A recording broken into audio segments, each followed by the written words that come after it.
Hvis man kigger på det psykologisk, så det at lære at rumme de ting, vi bliver udsat for i livet, det består faktisk af 4 arbejdsopgaver.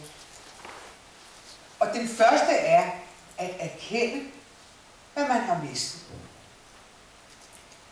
Så kommer det næste punkt, som er utrolig væsentligt, og som mange, hvor det handler om høretab, har svært ved at komme igennem. Nemlig det, der hedder gennemleve sine følelser omkring tabet. Det er jo fordi andre mennesker ikke anser det her med høretab som noget særligt.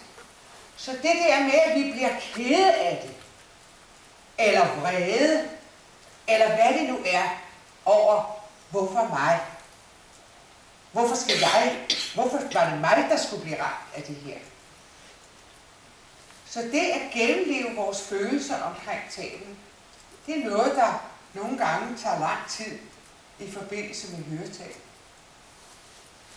Også fordi man slet ikke forstår, hvorfor bliver jeg ked af det? Hvorfor bliver jeg vred? Når vi så har gennemlevet, så skal vi jo til at lære at leve med det. Det er nemlig finde nye veje. Jamen skal jeg nu finde nye veje at leve på, fordi jeg har fået et høretab? Hvad er nu det for noget? Jo, hvis vi går tilbage til tangoen. Kommunikation. Vi er nødt til at finde nye måder at være sammen på, som giver begge parter glæde.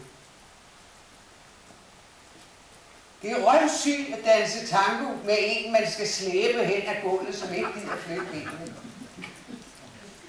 Og den gælder jo begge veje. Det er både os, der har høretabet, men det er så sandelig også vores omgivelser. Vi skal også forstå os, der har høretabet, at omgivelserne skal også gennemleve en forandring.